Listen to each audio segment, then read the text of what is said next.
kabtan ayuub mar kasta baraha bulshada wuxuu ka caayaa waa diinteen si kasta oo war u sheegayo waxa waajib ku ah ninkaas inuu diinka caayo ilaahay caayo nabiga caayo kacbada caayo ayadaha quraanka beeniyo waxaan idin soo gudbinayaa 5 qodob oo kabtan ayuub uu ugu gafay diinta islaamka garowa waxaan aaminsanahay xaramka maanta xajka ilaahay samaystay garowa ka jecel wallahi tuma wallahi xajka ilaahay samaystay meeshaan rabaa ilaahay meeshaan masaajka dhigan kara ku tukan kara laakiin xajka garowa ka jecel garowe xaramka waa iga qaalisanta ثم والله حرمك إلهي هلو عبادة صدام بها لسكار يقول لي هذا قروان كتشعل كانت شعلان دونا هذا يدي شيء انت انا عضيمها ندي سو غدبين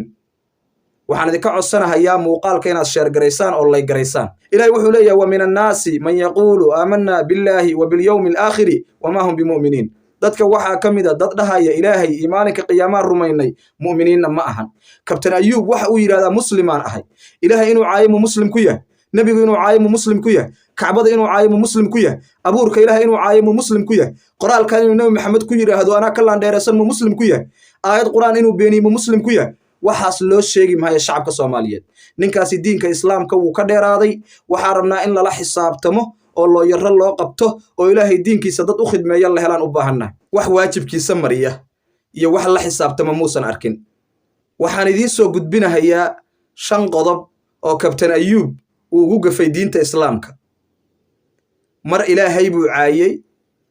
oo abuuritaankiisii ayuu wax ka sheegay marna nabi maxamed alayhi salaatu wasalaam ayuu caayay marna waxa uu caayay diinta islaamka marna aayad quraan ayuu ku been abuurtay marna kacbadii ilaahay ayuu wuxuu yiri garowa ayaan ka jeclaa intaasoo jariimo ah waxa geystay nin aad maalin walba u sacabtuntaan ama qabyaalada ugu sacabtuma ama saaxiibtinimo ugu sacabtuma ama heshiis kale ugu sacabtume intaasoo jariimo ah ninka geystay waa kabtan ayuub walina ma hayno meel uu ku toobad keenay kacbada iyo ilaahay dambiga uu ka galay iyo diinta ilaahay baa cafiskeeda iska leh balse nabi maxamed alayhi salaatu wasalaam aflagaadadu u geystay ma ahan mid waxa weeye dadka Soomaaliyeed ay cafi karaan mid ilaahay uu ka cafinayana ma aha nabi maxamed alayhi salaatu wasalaam dhibaatada uu u geystay aflagaadada uu u geystay nabi maxamed kaliya cafiskeeda iska leh waajibkiisa inuu maro waa laga gaabiyay waxa uu ku caayay nabi maxamed alayhi salaatu wasalaam af iyo qoraal intaba qoraalka ayaan idin la wadaagayaa waa kan daawada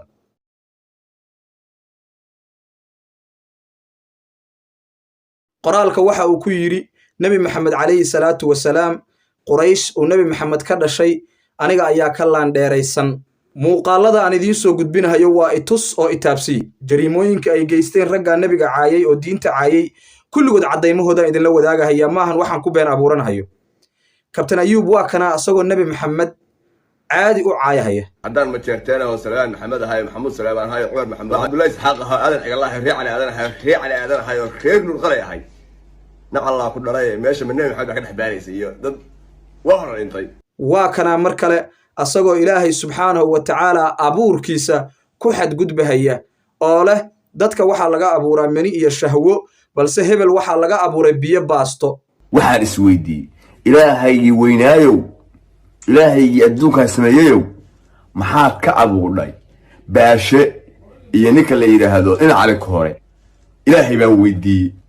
ilaahay da ii jawaayo ma rasuul ma ahiye maskaxdeeda xunta waa waxa gashay ilaahay amuu makan usan shahwo ka abuurino biyo baasto oo islaasiilkeed lagu shubay ama laga abuuray baas waa kana asagoo la kacbadii waxaan ka jeclahay garowe waxaan aaminsanahay xaramka maanta xajka ilaahay samaystay garowa ka jecel wallahi tuma wallahi xajka ilaahay samaystay meeshaan rabaa ilaahay meeshaan masaajka dhigan kara ku tukan kara laakiin xajka garowan ka jecel garowe xaramka waa iga qaalisanta ثم والله حرمك إلهي هلو عبادة صدام بها لسكار يقول لي هذا قروان كتشعل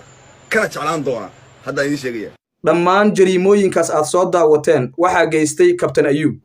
idinkuna waad u sacabtumaysaan haddaba kabtan ayuub diinta islaamka meeshuu ka jooga waa aragnay oo 5 qodob oo kufriya ayuu ku hadlay diinta meeshuu ka joogana waa aragnay ninkaasi diinta islaamka asaga waa kala dheeraadeen balse waxa dunuub ku jira qofka u sacabtuma oo waxa weeye qabyaalad ku taageera ama waxa weeye si kala u taageera qofkaas baa asagana diintiisa khatar ku jirtaa إلهي سبحانه وتعالى وحو قرآن كيسا كليه ولئن سألتهم ليقولن إنما كنا نخوض ونلعب قل أبي الله وآياته ورسوله كنتم تستهزئون لا تعتذروا قد كفرتم بعد إيمانكم قرآنك يدين كيسا تشيسيين إلهي نوحو يقول أبي الله وآياته ورسوله كنتم تستهزئون ما واحد كنت تشيسيسا إلهي الدين كيسا يا آيات كيسا يا رسول كيسا لا تعتذروا قد كفرتم بعد إيمانكم وحبا عذر دار مليه دين markii iimaanka laydinka helay kadib haddaad diintii ku xadgudubteen ee gaalatiin ilaahay baa yidhi xukumka nebi moxamed qofkii caaya waa gaal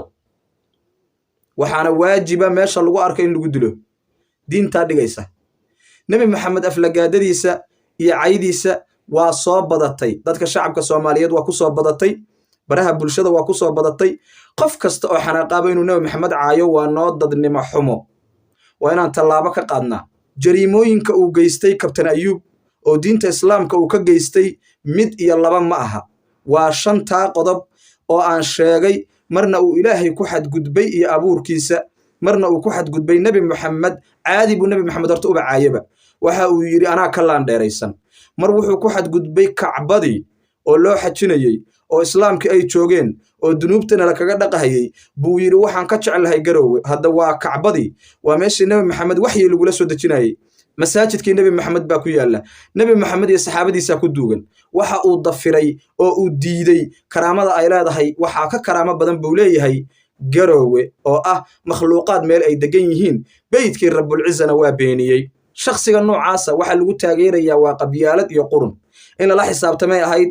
in maxkamadaha la geeyey ahayd in loo yaro loo qabtay ahayd maxaa yeelay nebi moxamed hadduu maanta nool yahay oo gaala ay dhibaataynayso soo loo yar umaada qabateen soo hantidaada naftaada iyo maalkaaga kumaadan bixiseen maanta nebi moxamed inaad loo yar u qabato asagoo arlada ka maqan oo dhintay oo qabri ku jira ninka caayahaya oo jaa'ifaynahaya oo waxa weeye jariimada aragta u geysanhaya yurub buu joogaa jarmal buu joogaa kabtan ayuub maxaa laydinkaga waayey dad haddii ilaahay kuu idmahayo ilaahay diinkiisa u qidmeeya oo dacwad ka gudbiya oo looyaro u qabta oo la xisaabtama oo diinkooda iyo sharafkooda iyo cirdigooda difaacda maxaa laydinkaga waayey dadka qurbaha ku nool waxaan leeyahay kabtan ayuub ha lala xisaabtamo ninkii looyar u qaban kara looyar ha u qabto ninkii maxkamad ka dacweyn kara maxkamad ha ka dacweeyo wax uu noo reebta lama arko haddaan nahay dad islaam oo muslimiin ah ilaahaygeennu caayey abuuritaankiisii nebigeenni buu caayey kacbadeenni buu caayey aayad qur'aanuhu beeniyey innaa khalaqna alinsaana min nudfatin amshaajin nabtalihi ilaahay inuu dadka mani iyo candhuuf ka abuuray buu beeniyey rag buu wuxuu yidhi ilaahay wuxuu ka abuuray biyo baasto wax uu ninkaas reebtay lama arko jariimo loo geysta diinta islaamka uu kabtan ayuub ka tagay ma jiro waxaan ummadda soomaaliyeed ugu baaqayaa in ninkaasi il gaara lagu eego la dacweeyo maxkamadaha la geeyo lala xisaabtamo aniga waxaan joogaa waddankan turkiga ninkii shala nebiga caayey ololo kastaan u galay waxaan ku guulaysanay in ninkaasi aan maxkamad geyno in ninkaasi aan gacanta u gelinno dowladda turkiga in lala xisaabtamaan ku guulaysanay waddankan anigu aan joogo qof nebi maxamed cayn karaa kuma jiro hal qof oo nebi moxamed ama diinkiisa cayn karaa wallaahi bilaahi tallaahisu ku jirin haddii uu caayana waxaan geynaynaa cadaaladda ka hari mayno qof soomaali ah oo nebi moxamed ku xadgudbi karaa waddanka aan ku noolnahay ma jiro dadka yurub jooga ayaguna waxaan ka rabnaa sidaasoo kale inay go'aan u qaataan oo ay diinkooda iyo sharafkooda iyo cirdigooda ay difaacdaan kabtan ayuub waa shakhsi caadaystay mar kasta inuu diinka ilaahay caayo waxaasna wuxuu naga arkay waa dadnimo xumada haddaan nahay dad islaama muslimiintu waxay yihiin waa dad ilaahay subxaanahu wa tacaala ku abuuray qadiyad lagu difaacda diintooda ilaahay wuuna ammaanay kuntum khayra ummatin ukhrijat linnaas ta'muruuna bilmacruufi wa tanhawna cani ilmunkar buu ilaahay nagu ammaanay